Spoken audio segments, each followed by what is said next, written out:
Hey kids, it's Jurassic James, and this Jurassic James Explains. We're looking at Kronosaurus.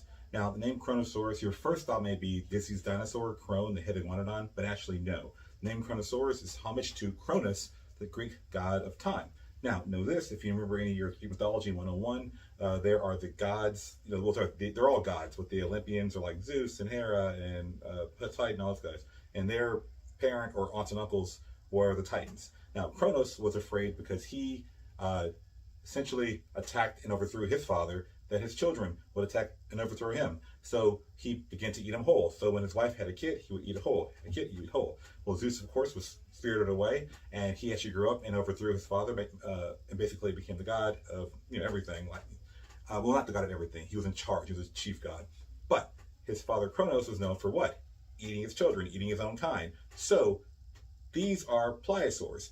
People see Kronosaurus and often think mosasaurs. How do I know that?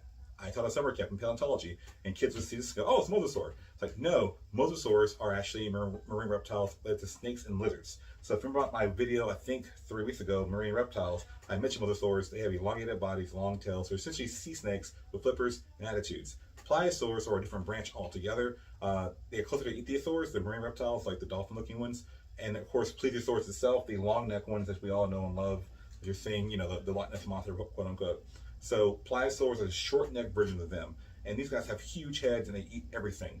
Now, there's no science behind this, but I am more afraid of a pliosaur than a mosasaur. I don't know why. Maybe because pliosaurs are like bigger. I don't know. I mean, they're more massive, they're more powerfully built. But in general with pliosaurs, my first experience with Kronosaurus was this guy here. It is a Safari 1996 model. And again, one thing I noticed when I first saw it was the way its body was overall shaped. In general, the pliosaur group have short tails. They have the standard 4 flippers, but it seemed longer than I imagined. And it turns out because there's a skeleton. There's like only 2 like big recognized skeletons in the world. And one, I can't remember if it's like Harvard or like somewhere in Cambridge, one of the New England universities. And well, they took bones from Northern Australia, that's where he's from, East Australia, and they took those bones and then they took real bones and they copied the rest that was missing, and then they covered all of them in plaster and painted them all. Because if you see the skeleton, they all look, and it's pretty famous online, all the bones are like the same color and texture the whole way through.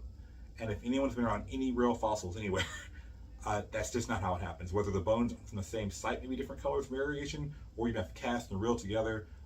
In this situation, they just covered them all in the plaster, and they're all the same color and texture.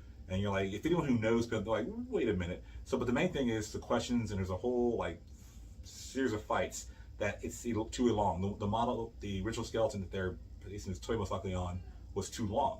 So this model is very long too. Now, moving forward from 1996.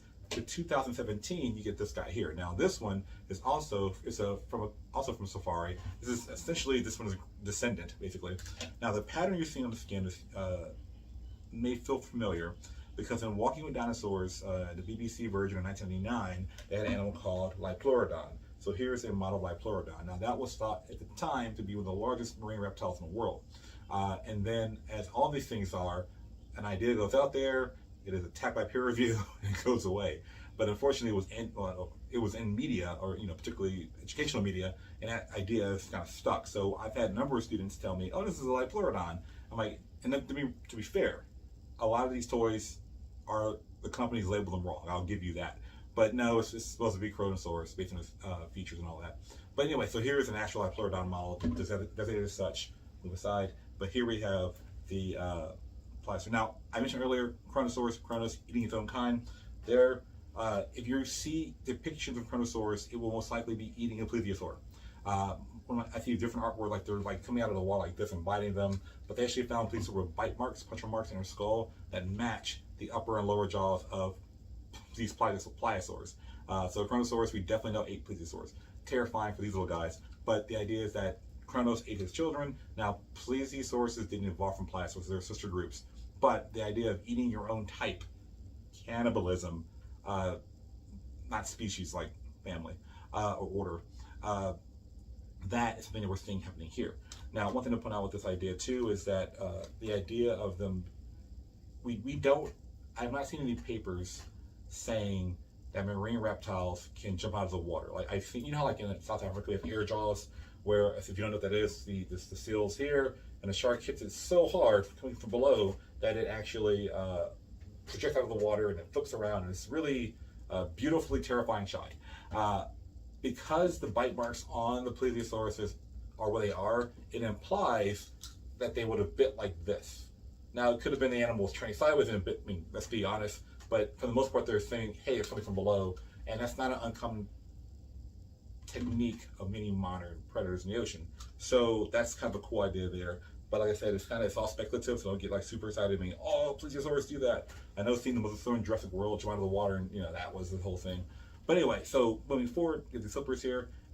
This one feels, because they found them, oh, right, in northeastern Australia and in Colombia, which, lots of questions there. So people see, I'll just give you the idea. People see the idea of finding a fossil in Australia, like right here in Australia, and finding a fossil in Colombia, South America. I'm pointing Colombia, where is it? There it is. South America. And they say, oh wow, that means the animal lives across the ocean. Remember, it is living in the early Cretaceous period, although I didn't say it earlier, so I'm telling you now, it is living in the early Cretaceous period. So the idea is that the Pangea has been breaking apart since the mid-early Jurassic, so the continents are more close on this side. South America is closer to Africa at this point.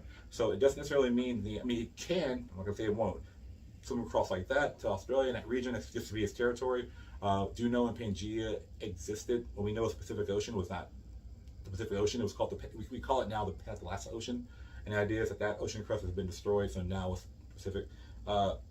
It could have also lived from Colombia and went around to where Australia would have been attached to. That's also a factor too. But again, I'm not saying it can't cross the ocean because whales do all the time, but they'll just assume that. Everyone kind of assumes that, which I think is true too. But again, just keep that in mind. That being said, we move forward and we have a Collect A model, and a Collect A is, to me, like, Safari. Well, Carnegie became Safari. We have Papa. We actually Collect A is kind of out of nowhere almost, and I really like it a lot with the company. And it has this one. This is the first one I have with an articulated jaw, which means it speaks very well. Get it? Articulated.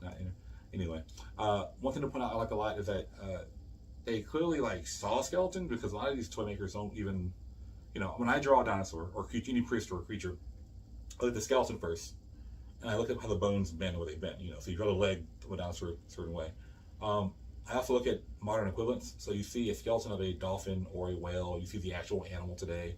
Again, different lineage, but the idea that they're not, they're not skin on bones. There's a lot of meat and fill out. So these pliosaurs, for example, the nostrils being close to the face, that's actually based on, you find where the eyes are and the nostrils are right there. They wouldn't be to the very tip in some cases. Lawrence Wimber does work, Dr. Lawrence Wimber does work focusing how dinosaurs, the holes may be here in the skull, the nose hole, the nostrils may be here because of skin covering it. But with marine reptiles, maybe a little bit different. It depends. I personally don't study marine reptiles that much. I'm more into land stuff, terrestrial. But one thing I want to point out too is that this guy, other than being articulate, it's the same year as this one. So I had a double Pliosaur summer. So that is that you're seeing different features here. These guys would have been top predators in the ocean.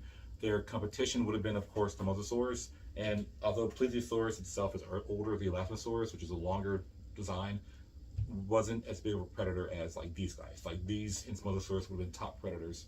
And in fact, them being early Cretaceous, the Kronosaurus being early Cretaceous, there were late Cretaceous Kronosaurs. They were before Mosasaurs. So they would have been a top predator at their time in the ocean, period, non-negotiable. When Mosasaurus do show up, I don't know of any research showing Mosasaur, Pliosaur injuries. We see Mosasaur injuries and Plesiosaur injuries. I'm not sure about, I don't think there's anywhere I saw where not this Kronosaurus, but a Pliosaur, they've been fighting Mosasaurs. Maybe they have different territorial ranges. I have to look more into that in more detail. But in general, you're seeing these three general models. Now, as far as design go, big picture on all three, you have the four flippers, which give them exceptional maneuverability. So think about how a penguin is a football-shaped body and it swims through the water if they're in a way. A plesiosaur like this will move very quickly. They're very thin, they're lighter by comparison. These guys are larger. If you're in the water with them, your best way of surviving is getting into shallow water. But again, like a lot of marine reptiles, we believe will go swim further down and come up from below and surprise you, because If you see something this big coming at you in the water, it's terrifying. There's a video on YouTube.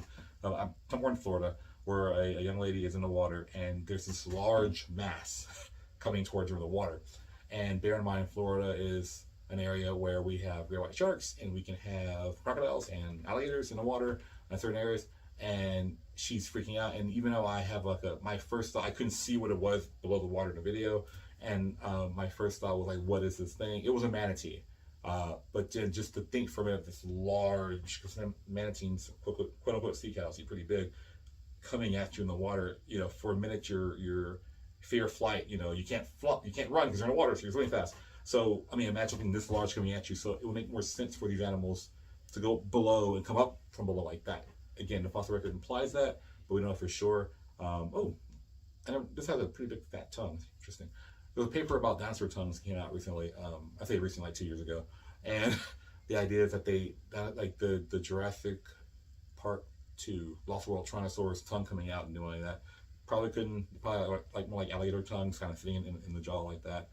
Anyway, I just realized that they all have different kind of tongue shapes. Anyway, that being said, that's all for Kronosaurus, and I will see you next week. We're going to go over Hadrosaur, duckbill dinosaurs, and their different lineages. Apparently, you guys love that video where I did the horn dinosaurs, their family lineage. I'm going to do the same thing for duckbills and their cousins. That being said, I'll see you later.